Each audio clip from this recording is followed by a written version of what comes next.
Hello, welcome to The Real Deal, a Real Madrid podcast with me, Jarod Hector, joined today by Loconte. What's up, man? What's up? Welcome to everybody, and this is going to be a fun one. Yeah, it's going to be a fun one. Thank you to everybody, as always, for listening to this episode. Please, if you like it so much, like, comment, subscribe to the YouTube channel. If you only want the audio version, you can get that on Apple and Spotify and wherever else you get podcasts, and do the same thing there. Like, subscribe, comments, because we do read them. We do try to improve the show. All right, Loconte, we are firmly now in Real Madrid's off season, and now it's time for players to get some rest, and Xabi and the coaching staff to get together with the board and figure out what additional signings they're going to make, things of that nature, who they might sell, and then start to adjust and tweak what he wants to do tactically heading into next season, which begins in August. So one of the things that happened as a result of this, the Club World Cup, and really it's kind of been happening all season, if we're being honest about it, is that there's sort of this civil war happening within the Real Madrid fan base between Vinicius Jr. fans and Kylian Mbappe fans. And they're both attacking each other, basically saying, your player is the reason why we're not doing well. And they're just all lobbing insults and hurls at one another. And look, we get it. Fandom is emotional, and that's what draws people into the games. People love to defend their favorite player. I get all of that. But as usual here at The Real Deal, we like to think about things from a critical standpoint. We like to be factual about what we talk about. We like to be accurate and use actual analysis. So I thought today would be a good time to sort of go into, this Kylian versus Vini divide and sort of figure out what's true, what's nonsense, and what we think going forward. So let's just start at the top, Loconte. Obviously, these are two of the best attacking players on planet Earth. So what are the advantages to having Kylian Mbappe and Vinicius Jr. in your starting 11? Assists, goals, chance creation. If we want to put it simple, two of the best players in the world, there is so much that goes with them. They can offer you so much different dimensions.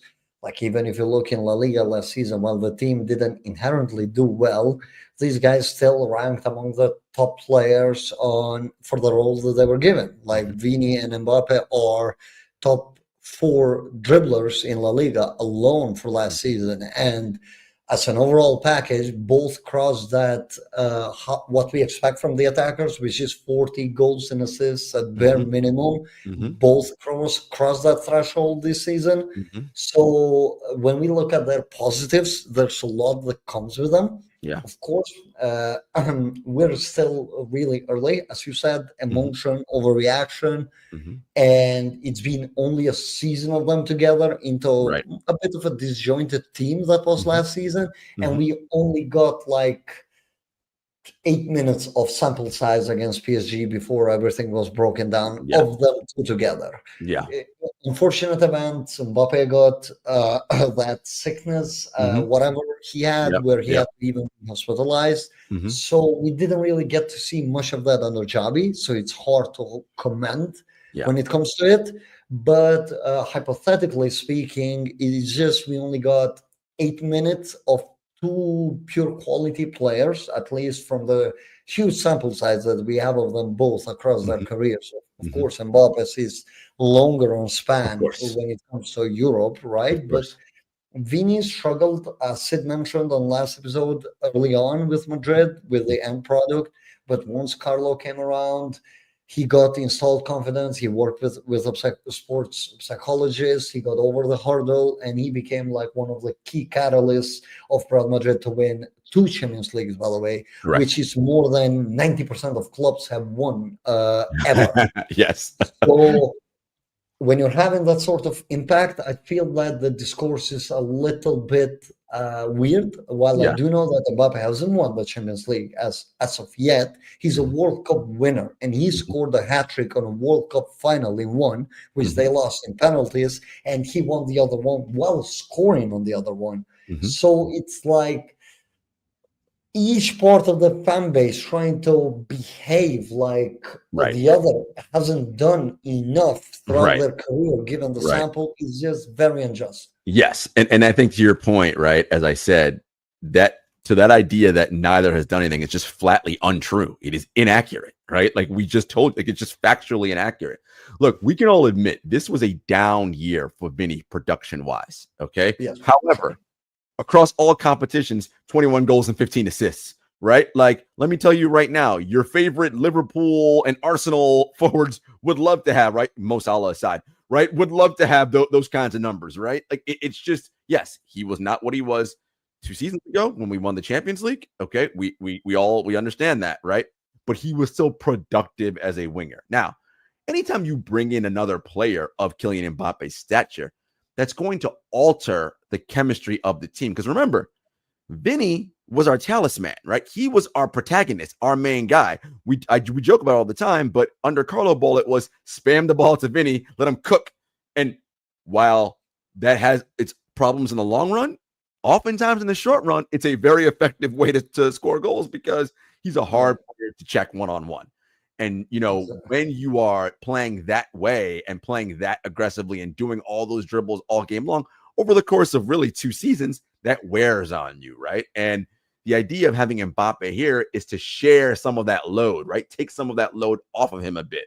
And look, we can all admit under Carlo, like there wasn't any sort of structure to help them, right? Sort of work best of each other. We know Carlo loves relationships, so it was like, hey, you guys figure it out amongst yourselves up top. And let's be honest, right? Like there were moments where it looked great and other moments where it looked horrendous, right? And I think now, to your point, we've only had 8 minutes on the Xabi. We had no real coaching again. I mean, the guys had 9 training sessions. Like and Mbappe was sick, as you mentioned, for the majority of them, so he didn't even get to actually have normal training sessions.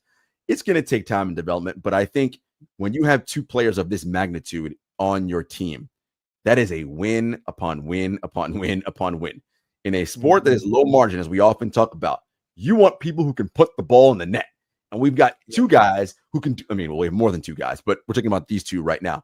2 guys who do it at an elite level, at the highest level in terms of goals, assists, chances created. By the way, in that Club World Cup, Loconte, it wasn't a lot, but Vinny was second on the team in big chances created, right? So, I mean, like, for as bad as he played, right, as below his standard, still second on the team in big chances created to Art. Yeah, I wanted to touch on this point. We can say Vinny's bad by Vinny standards.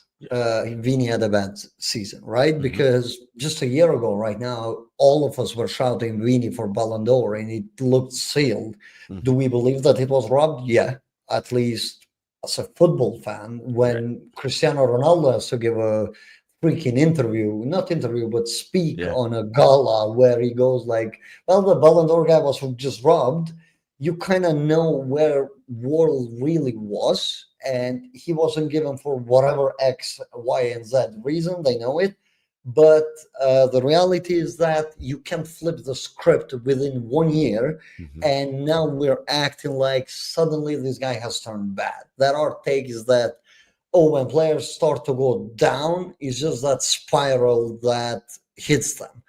Or maybe there's the other side of mental exhaustion, physical exhaustion, needs a little bit more time, needs a little bit more adjustment. He just got with the new coach. You could see the improvements under Xabi. He was getting the instructions. Yes, execution wasn't always perfect. For some, it takes longer than for the others. For example, like you have a young kid like Gonzalo Garcia who slotted in perfectly and he understood the assignment perfectly. Maybe to somebody like Vini, who's not used to that at all. And as you said, we used to spam the ball to him. And now suddenly we're just asking him to do things in completely different manner. It takes longer. Even that point can go even for Mbappe. Last time Mbappe has had a preseason was in 2021. That's 4 years without a preseason, which means he hasn't been rested for 4 years. Him missing the preseason basically means that he was getting rest during that period, therefore missing training sessions, therefore I'm back, but I'm behind physically everybody else. Yes. And we can be real with both Vini and Mbappe. There are signs of both of them not being at peak physical levels. For sure. And there are signs.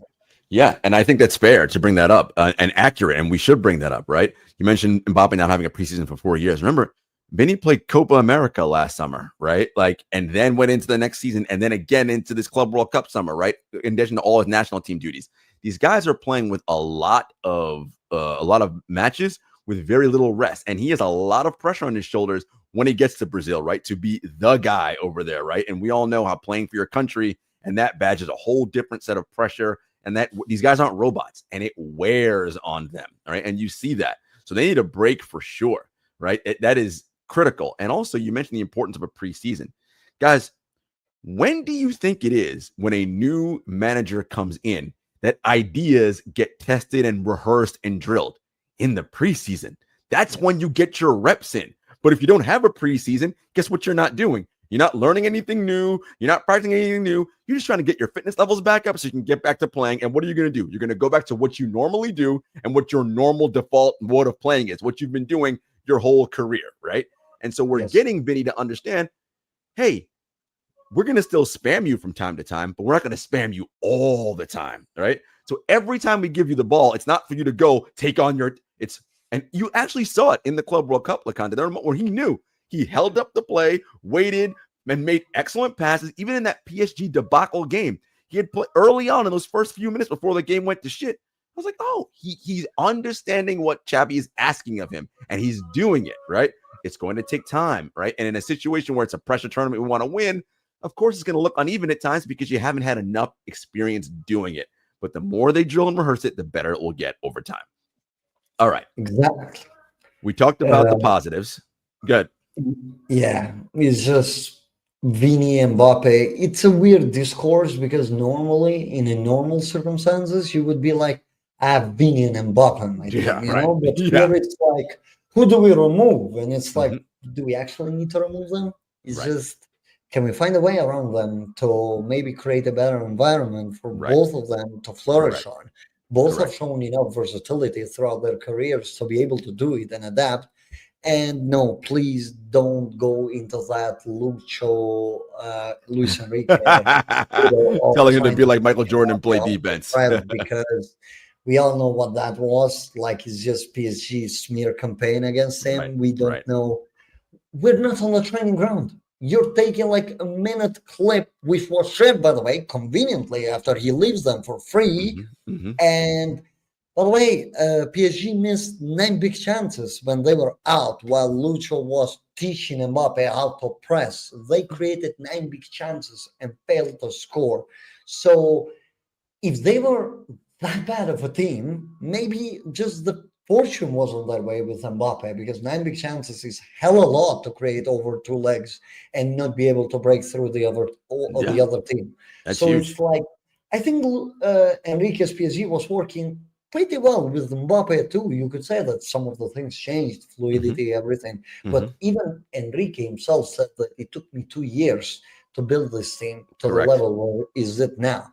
So things change. I'm not going to put things on certain individuals just because post them things have changed. It's like saying, well, Manchester United went to a Champions League final without Cristiano Ronaldo, therefore Cristiano they were Ronaldo better, should go down, because, you know, like, he was out when they made the final. But that's not really the case. He was still their best player. It's just that the circumstances and the team structure was still good enough to be able to withhold it.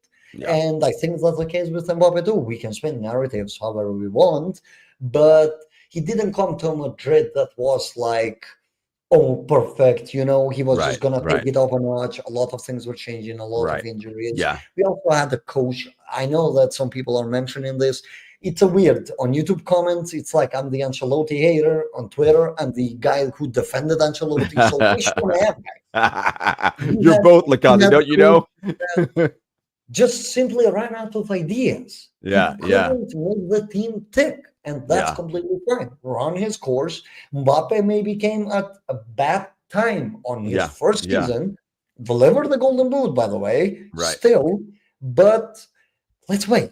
I'll just say, when it comes to their qualities and their advantages that they give you on the pitch, let's wait and see for the sample to build with this coach. We have like 8 minutes of sample exactly now. We need more of a sample size to build. You mentioned narratives, and I think that's important to understand that, right? Narratives are how we learn, how we storytell. They've been here since the beginning of time. But narratives aren't always correct. They're just often easy, right? And correlation and causality are not the same thing, right? To your point, okay, PSG won the Champions League, the treble, the minute Mbappe left. That means he was holding them back. Madrid won the double before he got here, and now they didn't win any trophies. That means he's the reason that causes teams not to win, right? Like, it's very easy to fall into that. Now, that's a good segue into what are the disadvantages of having them both on your team. I will say there are disadvantages to having them both on your team, right? Insofar as how they like to play in terms of occupying similar spaces, right? Making similar kinds of runs, those types of things. Two, the other area is, yes, in that idea of neither of them at least this past season for sure, seem very much interested in tracking back once we get out of possession. Now, under Ancelotti, right? That's hopefully going to change under Xabi. And what that brought me to, Loconte, was the UEFA Super Cup, if you remember that. The first match we played last season against Atalanta. We won that 2-0. But you remember at halftime, and this video went out, and it got picked up by the UEFA cameras, where Jude, and this was the first match of the season. Jude Bellingham's, they're in the tunnel waiting to come out for the second half. And he says to Vini and Mbappe, you guys have to finish the runs and attack when we get you the ball, because this running around is going to kill us. I'm paraphrasing, but he was already saying, hey, man, like it's, and remember, Jude had a long summer too. He played Euros, got to the Euro final, right? Had a week of rest and had a cut. And you already saw the issues in that first match where he was like, dudes, I'm going to kill myself if I got to keep running up and down the field like this. And we saw it this season with him and Fede commiserating, right? Because they're the ones who often have to run back and put out fires because the other two at the top aren't doing what they need to do. So that part is true. The two of them oftentimes, Loconte, and this is particularly where I see it, and this is where I think hopefully Xabi can make a difference. We love what they can do individually on the ball, Vini and Mbappe, in terms of splitting defenders, because they're magicians and they're brilliant. Now, when they do those things, they don't work 10 out of 10 times, right? Sometimes they fail, right? And they get pickpocketed or whatever. The problem is that when they lose the ball or get pickpocketed, they just stop. And meanwhile, the other team turns it on, and everybody's like, now we're all at a numerical disadvantage, and we're all in trouble now because we're scrambling. That is the issue that I have with them. Yeah, I think that it's a fair enough criticism for both of them. At least for one of them, on this case of Vini with Zidane, we had a winger that was literally tracking up until our goal line. But with that, let's keep in mind, you give up energy. We speak about it a lot. So there is a trade-off into doing the high-intensity runs, tracking back. I think that it's not necessarily a thing that you want to go with throughout the whole season. I don't think it's sustainable. I don't think it works when you're playing 60 to potentially 80 games a year. Right. I don't think that's a sustainable way. But Alonso, in this case, needs to find a way where he gets these guys going, where he mentally and physically has them to do just enough. So I was speaking to this off camera with a friend, and I went like, if I was, this is just my thought on this, if I was on Alonso's shoes right now, post the Club World Cup, and especially what Vini and Mbappe did on that game, post the 2-0, right? Like you got zero commitment. And I think that it's a combination of mental and physical toll, like we spoke before. So if I was in Alonso's shoes, it's just me, I would probably sit down with both of them and go like, okay, I want to know what's wrong, right? This is not you guys. I want to know what's wrong. Okay, huge load of minutes. You're probably going to get that. And mental stress, mental fatigue. Okay, we have had the training sessions together. You guys already know the drills a little bit. Take your time. You don't have to be there for the Osasuna game if needed. You can skip the whole August if needed, because I think that this team has enough quality on it to be able to get through the August games without both of them, to be honest. So you can do that, just like they're doing with Jude. You can do that.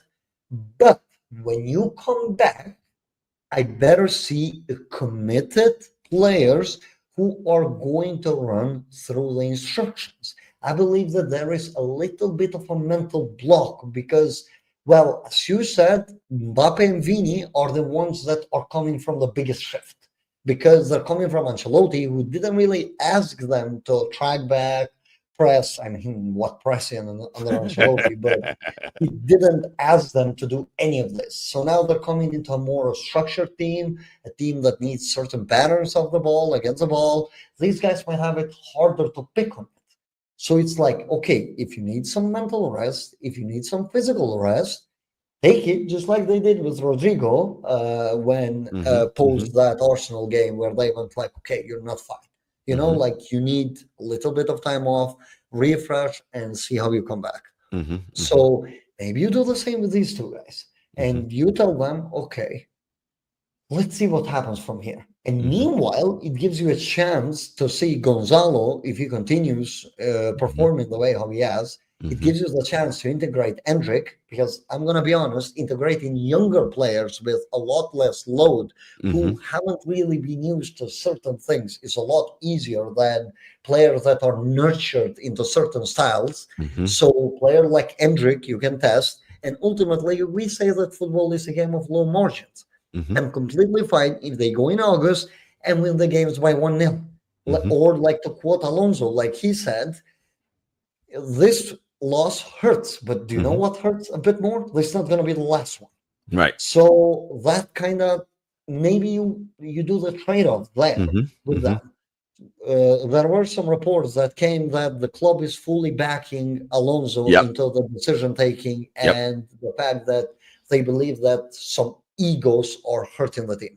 We don't know how true that is. Right. That could just be media preying on this Vinicius and Mbappe thing for the narrative driven. But I do believe that the club is behind him, given the signings, given his contract and everything so far, has led to believe that they do see Xabi as like the coach. They see him as the man. Which I think is important. Yes. So with that guy, if you take a decision like that, it gives him a little bit less pressure at the start too, because he doesn't have to fully integrate them. He can keep them on the training ground. He can talk to them consistently. They can keep on doing that, but their return is maybe done a little bit smoothly. And Xabi can be ruthless. Boniface won Young Player of the Year in Bundesliga with him to get kind of fully dropped the next year. Yes, well, I'm aware that the injury was very harsh. Boniface wasn't performing up to the standard that he was the season prior when they won the league. So Patrick Schick was taking majority of these minutes. Also, you had guys like Nathan Teja, etc., etc. But Alonso is very good at shape-shifting. So normally, when you're in that position, I either want to maximize these guys. I don't want to go off arse into next season, so that's why I would suggest something like this. Yeah, I think that's an excellent point. I love that because one, it's prioritizing their health and their physical capabilities, right? So that they're able to do what he is asking of them, and getting the young guys to do it, right? That means it now becomes more of a team-wide culture and ethos, right?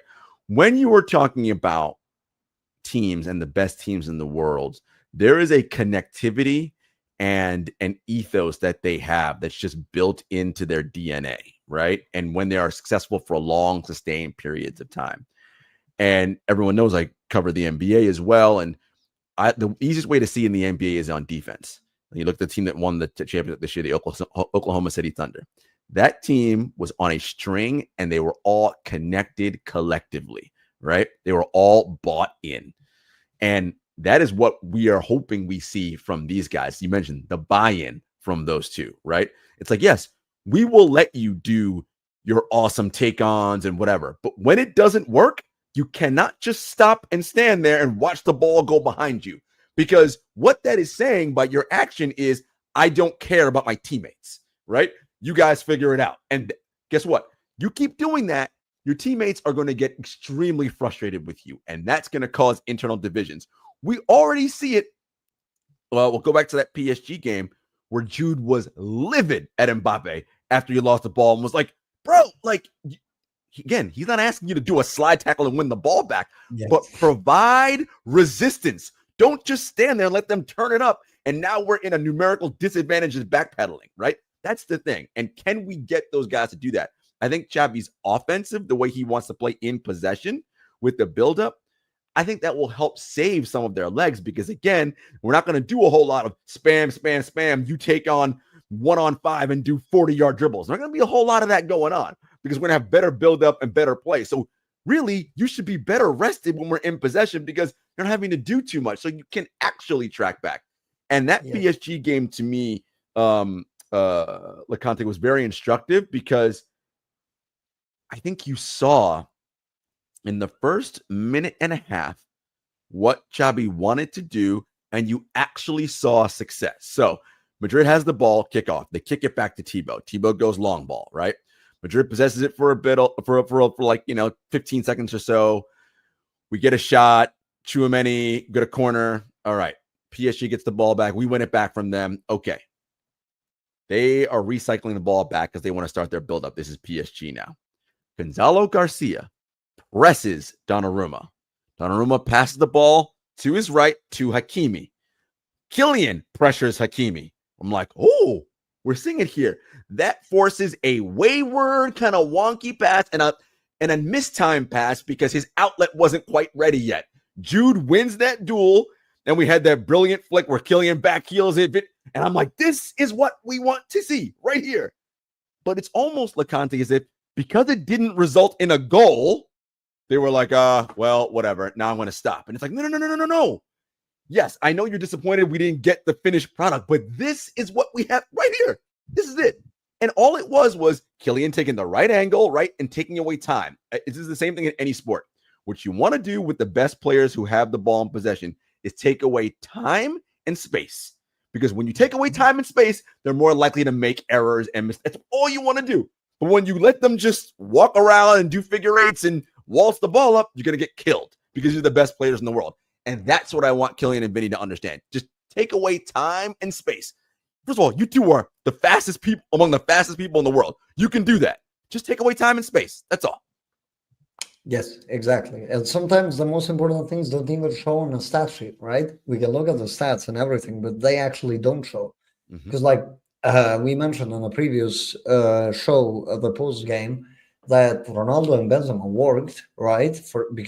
But they did those, as you said, I like to call them the bare minimums, which is closing out the lanes, not allowing the other team to recycle, make it uncomfortable. That's all what you need to do. That's it. Don't put your teammates in bad spots. Now we have this incredible, superior physical team. I don't think that there is, at the elite level, a more physical team than we are. And of course, we have a guy like Arda, for example, who gets beat, as we saw. But that can be worked around for as long as the other guys are doing their job.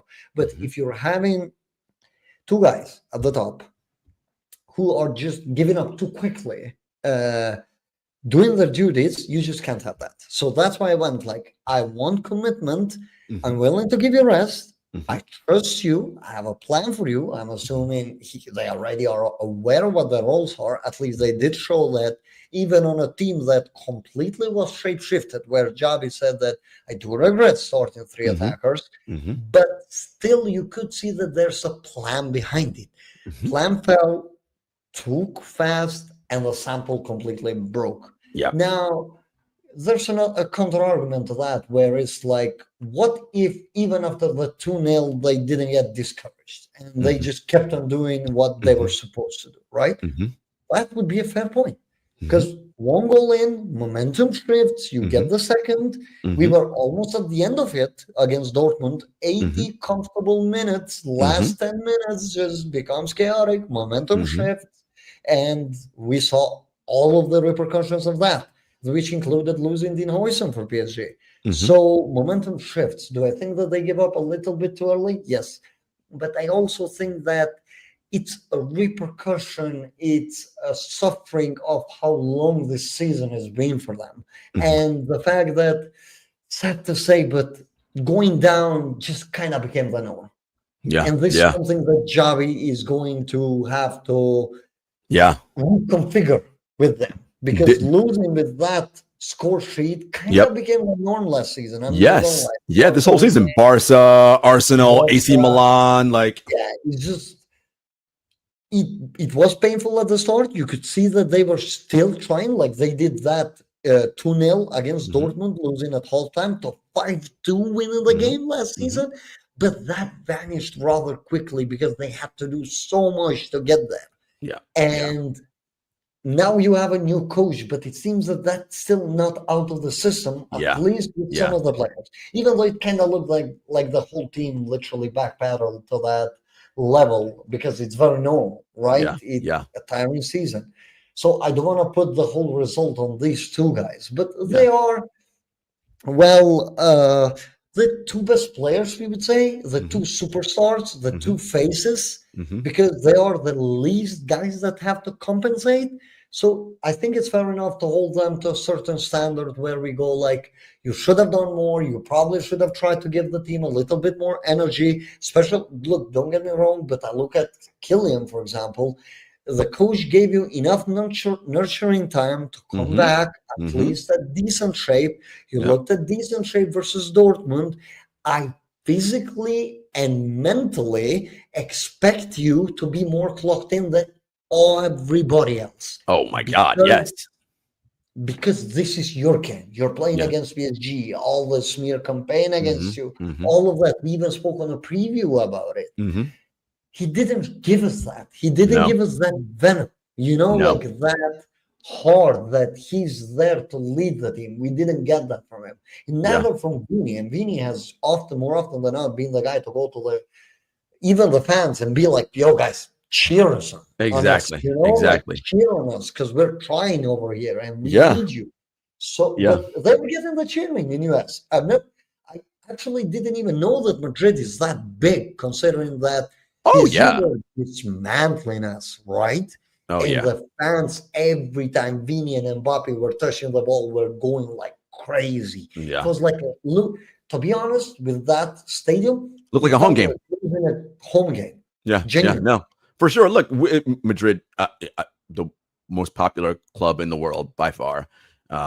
They were the #1 draw during the Club World Cup, not even close. They didn't have any readjustments on their ticket sale prices. They held steady. Everybody else's ticket prices dropped. The final ticket price also dropped because Madrid didn't qualify. So their longevity and legacy around the world is unmatched.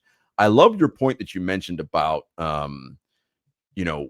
what we expect from them, right? Because again, if they are given that time off, let's just say in that hypothetical world, there is no reason, Loconte, they come back in September doing what they've done, right? There should be no reason for that. You've got to come back hair on fire, ready to do whatever's necessary. Again, as I've said before, I'm not asking them to turn into Dembele, Kvaratskhelia, and Doué and be like insane pressing machines. But we go back to that PSG game on that corner. Both of them go to the corner. Kylian does a short pass to Vini. Vini passes it to nobody in particular, to PSG. They're off and running, and the two of them are just standing there. I'm like, what are we doing? Like, you cannot have that. That is unacceptable. And I think Xabi will, as you mentioned, the report said the club is backing him 100%. He's the man. He's in charge. And I think Gareth Bale also said this as well, that Xabi will not have a problem dropping anyone if they are not fulfilling what he ultimately wants. And Bale was at the end of that, to be honest, because he got out for Isco, so he kind of like you hear it from the man who kind of understands the club culture from the inside. Yeah. So, and I think that's the biggest thing, right? You mentioned all those lopsided losses we had this season, including the PSG match. That culture of when we go down 1 or 2 goals, everybody drop their head and start walking around and not caring. That to me is one of the biggest things Xabi has to get out of this team. That mindset, and it's not everybody, but it's a lot of them, right? Fede and Jude keep running and doing what they do, but the rest of them, they have got to stop that because that's like a cancer, right? That just eats away. And when one does it, now 2, now 3, it's just, you're not going to win at the elite level. And that's actually, if I'm being honest, Loconte, that type of attitude and behavior is undeserving of a Madrid badge, right? That is undeserving of a club of this magnitude. Yeah. Especially given the history, right? For example, the number 7 gets shouted for Juanito, right? because every time minute 7 clocks on Santiago Bernabeu, Yep. his name gets shouted. And if nobody else paid attention to it, now you pay attention and you'll feel that. And just to simplify what Juanito gave, he's the Madridismo spirit, which is the remontada spirit, which is the it doesn't matter what result we're at, we can always come back. This was the motto of the club with generations. This is not the remontadas that we spoke in 21-22, for example, the comebacks that they did, the unbelievable ones. They're not one of a kind with this club.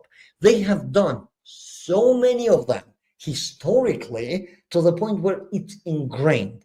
While we were realistic when it came to Arsenal, when we went like, yeah, we don't see this happening because the team is just not equipped to do it. There are times when you can be realistic and be like, yeah, this is not really at the position where they can do it. We can also stay with our feet to the ground.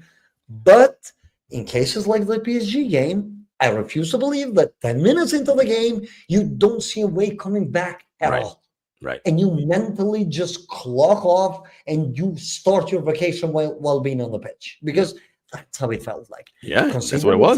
The third goal was like we had 9 men on the pitch. And guess what? I agree that we had 9 men on the pitch because Vini-Mbappe were just staying there and just looking at the actions. And it's like PSG is just pushing Marquinhos, pushing Beraldo, and these guys are circulating the ball, and it's just 8 outfield players and a goalkeeper trying to keep track of everything. And the circumstances alone, with the formation being shifted, with everything changing, with the injuries, just makes it worse. Isn't that really the time when you want your 2 best players, your 2 leaders, to be like, okay, maybe I don't have a lot on my gas, but I know that this could potentially be my last game of the season. I'm going on vacation anyways. I might as well deplete it. Yeah. This is what I want to see. Just deplete your energy. I want to see some sweat on your shirt. Vini is the one that surprised me more on that regard because he's often like that energetic guy. I can understand the clock off to a certain extent, but that nonchalant, I'm going to do whatever I want. We spoke about Nuno Mendes. Vini just nonchalantly getting the ball down, just not even looking whether he has players around. That for me is a clocked off guy. That for me is somebody that goes like, okay, I'm through here. I don't care. I'm Vini. And it's like, no, you have to look at the surroundings. You have to see if you have a player coming. You can't have teammates shouting at you. He's coming. Because that's not always going to happen. You got played an excellent ball over the top. If you just didn't take your time, you could have been in a goal-scoring opportunity. I would have respected him dribbling past Donnarumma and missing the goal a lot more than him just nonchalantly trying to bring the ball down. So that's one of the cases. Or Mbappe, when he went on that 40 meters dribble, dribbling was good. But you know what he does? First instinct, I'm going to try to take the shot. Doesn't look around, doesn't do anything. I did all of this work, so now I'm going to take the shot. Even though we're now a box crashing team by all means, literally, Alonso is talking about our fullbacks crashing the box. He had options. He just didn't look for them because, again, mentally clocked off. They're clocked off from the game. They're just going like, what can I do? What can I get here? And what can I do for myself, right? So I look good and so I score, right? As opposed to what is good for us right now. And you mentioned that point. He had options, Mbappe on that play that he could have laid the ball off, and he didn't. Just waiting for the ball. And that is something that, again, Xabi has got his hands full in terms of coaching that out of those 2, right? And getting them to understand, hey, you 2 are great. And we need you to get to our ultimate goals, but we need you to do it in service of the team. That is something that Sid said a few shows ago, is that when Gonzalo makes his runs and does things, it is always in service of the team, right? Yes. I use the example, and it's brilliant because I think it's brilliant. When Greg Popovich, longtime coach of the Spurs, said, when Kawhi understood that when I draw up a play, it's for us to score and not for him to score, that's when he became who he is, right? And that's the idea, right? Is that It's about us, And man. Like, and we it's kind of need to like score right LeBron, now. right? When you said Yep. that I can score 50 every game, but Yeah. what's happening to my team? Correct. Do you believe that LeBron James can score 50 every game? Of Yes, course he can. I believe. But the ultimate goal is to win. And for winning, the whole team needs to contribute. You can't keep guys cold. That's one of the things there. You can't keep guys cold because normally they clock off by nature. Yeah. This not even they don't want it. They just clock off Of by nature, course. right? Why we suffered a lot with Ancelotti? Lack of the ball, lack of ability to penetrate teams. So the players were getting colder and colder, and that's why Mhm. games were ending on the 70th minute once our momentum has run out. So that needs Yeah. to go. I'm not saying that Ancelotti has installed a bad mentality to No, the no, team, no, by no, the no, way. I no. hope I'm not taken out of No, definitely context not. here. Definitely not. Definitely not saying It's that. just from last season, those losses just normally became ingrained. Do I think that Ancelotti just went like, oh, we lost 4-0 to Barca? Well Oh, done, guys. definitely not. He No, was no, no, pissed. no, no. I'm pretty sure he was pissed on there. He definitely gave them lectures, but they came so often, to be honest, for a big team like us, we're not used to that because we lost to Barca 5-0 under Mourinho era. Mhm. And that was after Ronaldo said, oh, they won every game, they're going to play us. And then they scored 5 on us. And then, the shame and the embarrassment, but did that stop the team? No, they actually won the Copa del Rey final against them. Mhm. That exact season, the first season of Mourinho. I'm not asking Xabi now to become a Mourinho, right? Right, But right. if he needs to become one with either of the two guys, if they're not responding, then he should, like Yes. Mourinho became with Casillas, right? Yes. When he Yep. went like, yeah, I don't like you. And to be honest, we might have disagreed with that decision at that time. Well, I Right. do think But it that worked the out. decision, of removing Mourinho at that time was correct. The decision to get rid of Iker should have been correct too, because we got proven just the next season that, yeah, this guy is definitely past his prime and just not that guy anymore. Yeah. We got two things can be right at the same time. Yes, they can. Mourinho failed onto containing the team, but he was right on that stance. And here, Alonso is kind of facing the same thing because I need commitment. This Gonzalo guy, well, guess what? He's giving me everything that I want. Genuinely, Club World Cup top scorer. Yep. So why should I trust two disengaged players ahead of an engaged one? Correct. And And with getting Franco, he might be able to solidify a team. That's why I also said time off, mhm. because let's give a run to all of Mhm. these guys. Let's see Mhm. who's good and who's bad, who's worth it, who wants it more. Maybe by that point, you just go like, well, I'm sorry, but I'm gonna have to drop one or the other because Yeah. this ain't gonna work. And Yep. I'm of the stance that Mbappe and Vini work by nature. I think they do work. We have seen some good passages of play from both of them last season, Mhm. especially at the beginning when Mbappe was making the channel runs Mhm. and Vini was playing the ball. Mbappe's finishing was somehow poor, Yeah. which I do understand a lot of pressure. He was coming off tired, Mhm. all of that. He picked it up as the season went on, but at that beginning, Vini and Mbappe didn't look like a problem at all when it came to their combinations on the final third. It was just a team overall structure. Now you need to keep the structure intact and get these two guys at that sync at bare minimum, Yeah. where they're playing off one another, they're not getting pissed off. And I also think that it could be more of like if Mbappe isn't running, I'm not running. If Vini isn't running, Yeah. I'm not running. Like they're You see gravitating that. towards one of the other, and then you're getting that product of nonchalance out there on a pitch. And this is where I think the media reports about egos has some validity to it, right? Because ultimately, these guys are human, right? You mentioned it. Vinny a year ago was almost a surefire Ballon d'Or winner, right? And here comes this new guy to the team who makes the most money, who now is taking over. There's going to be some feelings about that. I'm not saying he hates him or anything like that, but he's going to feel some kind of way about that. And if he's watching, well, how come this guy, when he loses the ball, can walk, but I can't, right? I'm the one who brought you 2 Champions Leagues. And he hasn't, right? So these are all natural feelings to have. And so again, I do think if it's true that the board and Florentino were like, Xabi, whatever you decide, we are backing you 100%. That's what he needs, because if he has that, he'll say, look, I don't care who's done what Champions League in the past, this, that, and the third. We're trying to build something new going forward. And if both of you are not going to commit, guess what? You're not going to play, because Gonzalo can play. We've already seen it, right? I'll get Franco out here. Like, we will do what is necessary if you don't feel like you want to. And if it turns into a scenario where it becomes sort of a stalemate or like a whatever, and they're still not changing their ways, it would be the ultimate backing if the club is like, well, fine, then we'll sell one of you, right? If this is ultimately how it's going to be, we will move on, because this is Real Madrid, Loconte. We've had the greatest players of all time on this squad. Nobody is bigger than the brand. Not one of you. Exactly. Not one of you. I mean, Cristiano Ronaldo is a pure example, right? Correct. So I'm going to give people like, there are newer fans of Madrid, which I do understand that not everybody has been around certain periods of time.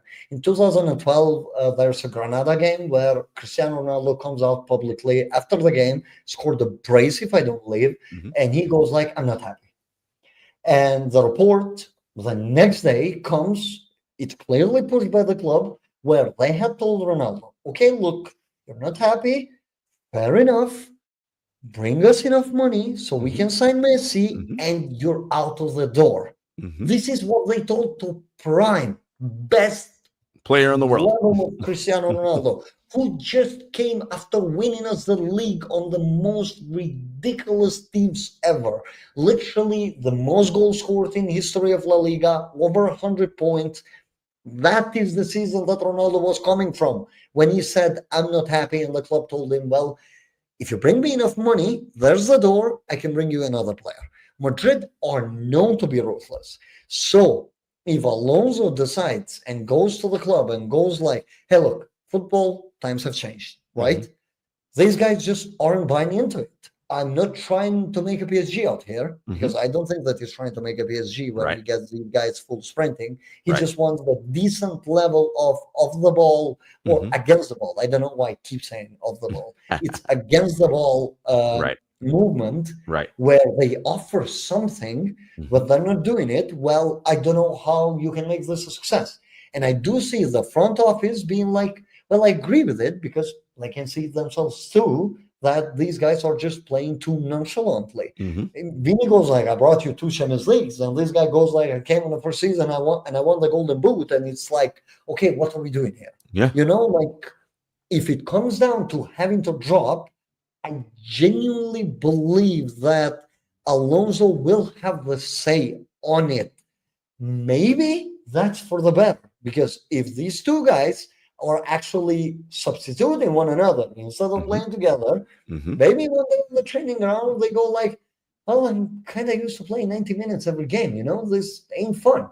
El Clasico rolls around, and one of them has to sit on a bench because, well, we have to do work off the ball, and they go like, oh, this is not fun, you know? Like, you know what players love more than anything, Loconte? Playing time. It's like oxygen, like air they need to breathe. That is the way you impact players and their attitudes. Oh, you don't want to do what is necessary? Okay, you're not going to play then. One of two things will happen. They will either change their ways or they will ask out, right?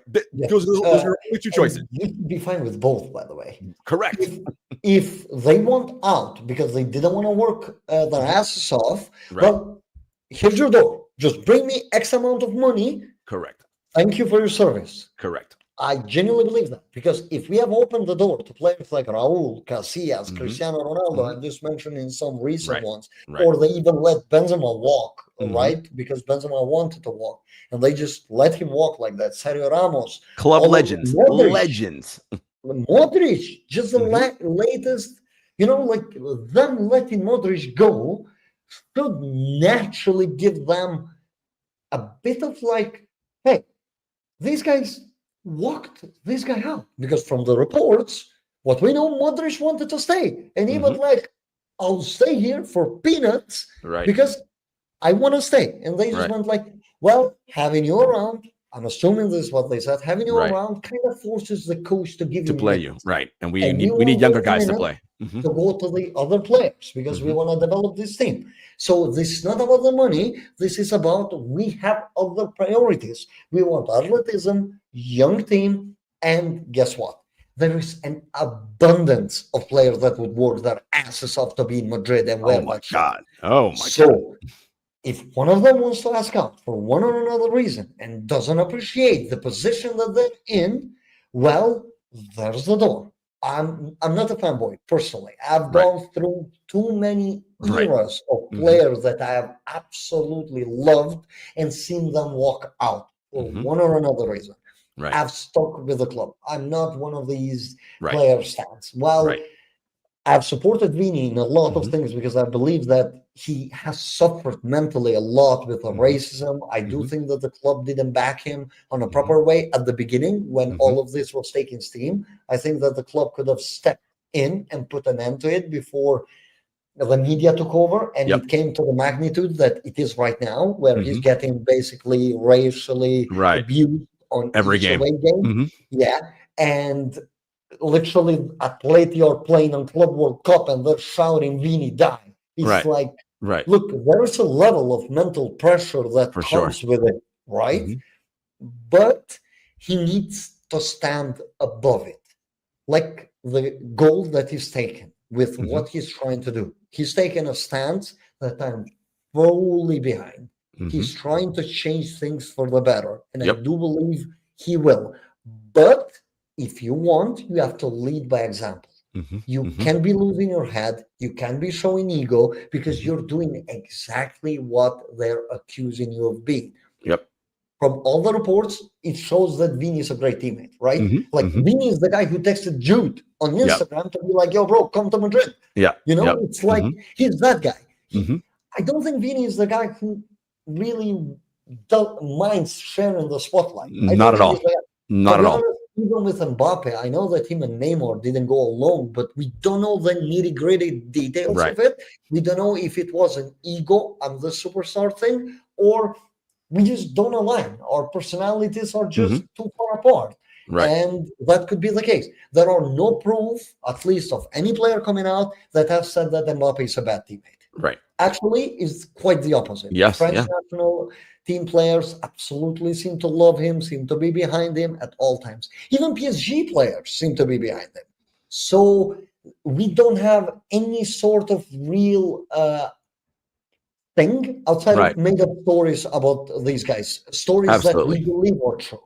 We don't have any sort of concrete evidence that these guys are egoing, but you can tell on the pitch that they are a bit disconnected. So you need to connect them. That's what Xabi has to do. That's what he's getting paid the big bucks to do, is connect them and figure out how you're going to get this all to work.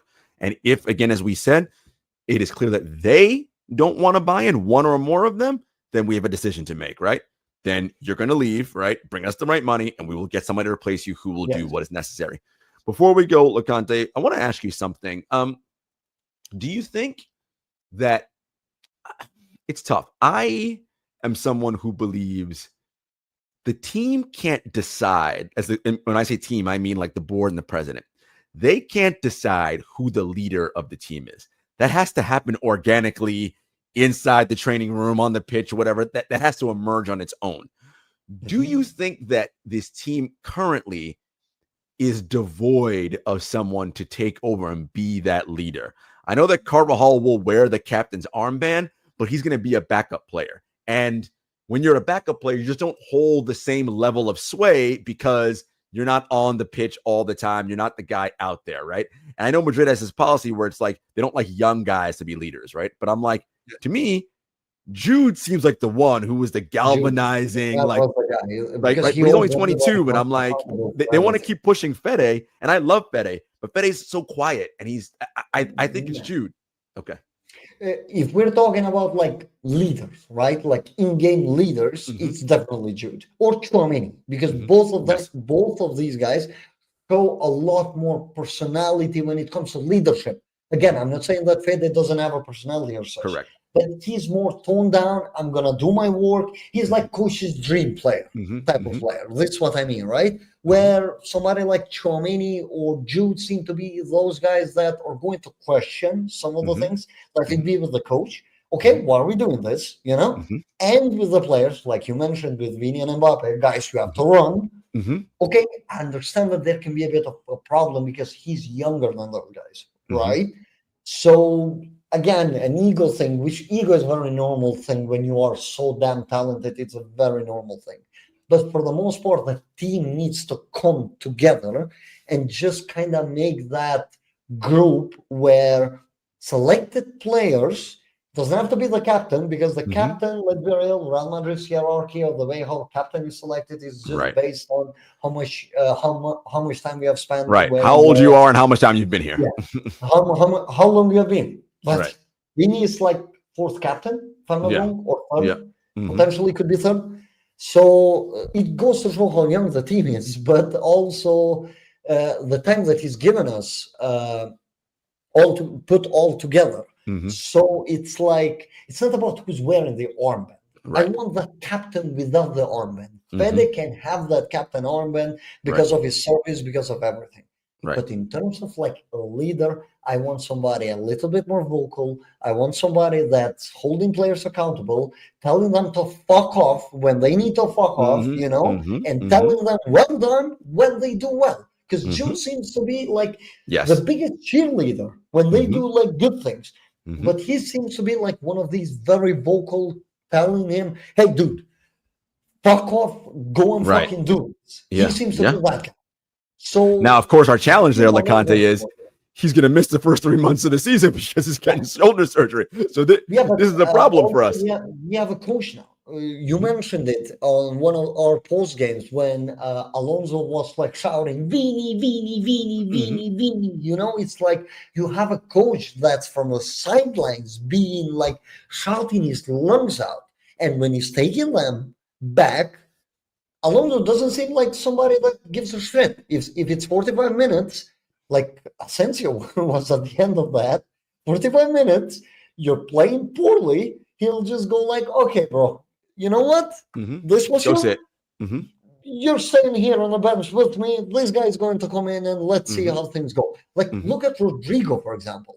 I don't fully buy that he was club politics completely.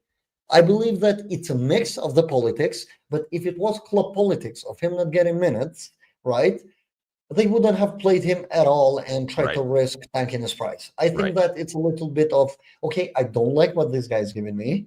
And also he might be sold, so I have other guys to build with, so I don't know what's going on there. So that same treatment could easily be given to Mbappe and Vini too. Or are they like top footballers where it's tougher because in your head you're still like, well, you know, just like that one dribble and that one pass and that one shot can get me 1-0 up. So maybe I take it a little bit up to my chin. Maybe that can be the case. But I wouldn't like that to be the case because you're giving them more and more power over you. Exactly. Because I want Alonso, just to wrap it up, just to show them that I can do without you. You are just the masterpiece out of this all. I want to build with you, but if you don't want to build with me, I'm fully ready to leave you on the bench and just have you as rotational player whenever I want to rest Gonzalo Garcia, a guy that just came from Real Madrid Castilla, but is giving me exactly what I want. And you know what? Fran Garcia crashed the box just like I told him. He listens more. So it's like, okay, if I can make the case for 16 out of the 18 players that I was going to initially use, then you guys are just the exception. I'm sorry, I have 18 guys here that are buying into it. I'm more than fine.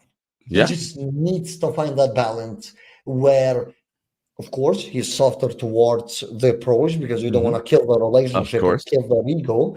I'm not saying that he has to go and tell them, yo, fuck off, you have to do this. But he needs an approach where they understand that they are the better players, but because they are the better players doesn't necessarily mean that they come above anybody else. Correct. That's the biggest thing, right? Just because you're the best players or whatever doesn't mean you can do whatever you want, right? There's still, it's a we. When we do well, you individually will also do well. But it's not the other way around. It's not me first, then we. It's we first, then you.